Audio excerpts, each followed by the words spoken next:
A letter from Jim McCarthy.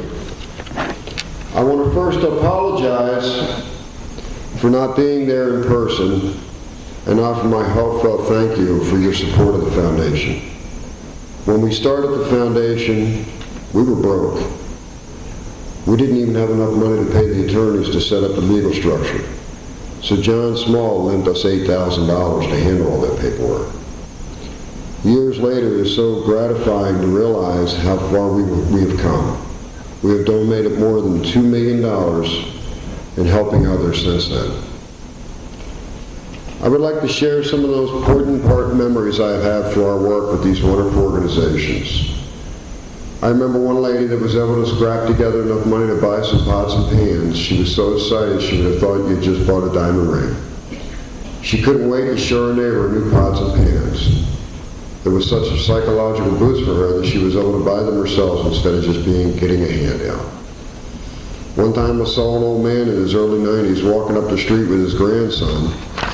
They were pushing a wheelbarrow. They were able to buy through the thrift store mattresses donated by the VA group and tied it to the wheelbarrow. And I remember the tear in his eye as he pushed that wheelbarrow away for the first time in 92 years that he can remember not sleeping on the floor. At Eagles Wings, we also give out individual emergency grants for medical and other purposes.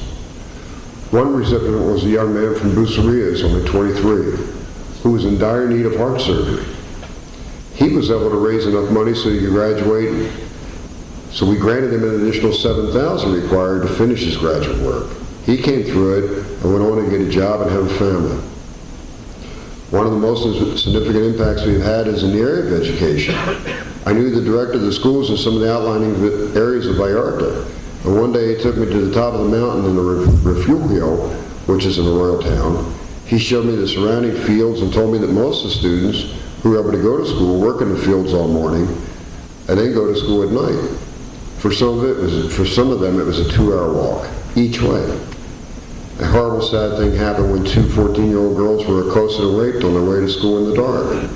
That was when we brought them their first school bus that could hold 29 children.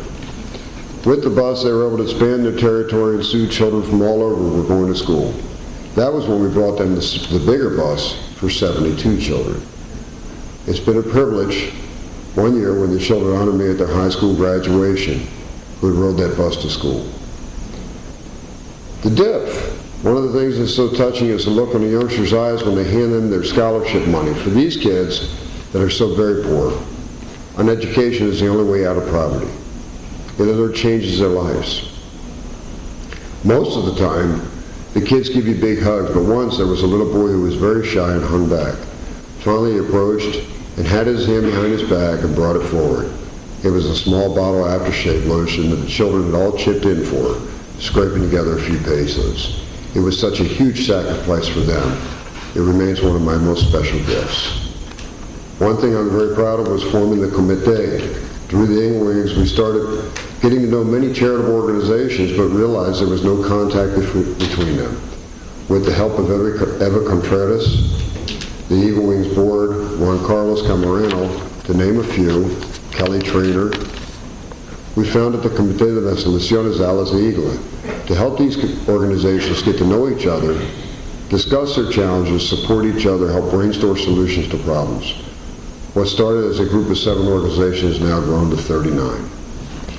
Prison. One time I visited the women's section of the prison and walked into the bare concrete floor to find singing and guitar playing. They had set a simple meal of beans and rice and sat me down and had me cut a cake. It was only then I realized that they wanted to celebrate Father's Day with me. One gal had an 8-month-old twin baby. And at first I thought it was awful, but after spending some time with them, I changed my mind as I realized those babies had hundreds of mothers who were loving and caring for them. Domestic violence. Carlos was a 14-year-old boy in high school whose family was helped by a tour of the Eagles adults. An organization helps victims of domestic violence. They were moved into a safe house apartment, and his mother, sister, and Carlos all slept together in the same bed. The kids were teasing him about sleeping with them. I was able to get one of those old sofa beds from the resort and donated to the apartment. Carlos was so excited, you would have thought he had moved into Waldorf Astoria. He was so proud and happy to have a bed of his own. Last, I have a funny story. I was visiting the asilo, which is a facility for the indigent elderly. All the residents were suffering from extreme poverty and had no families. Martha Elena Camacho y Eva Contreras took me to visit. There was a little old lady in a wheelchair in her late 80s. I commented there on how pretty she was, and the director explained that she had recently married another resident. She told me I have a problem with my husband. So I asked her, I'm sorry to hear that, but you just got married. You already having problems? What type of problem? She answered, well, he's 3 years older than me and can't have sex anymore.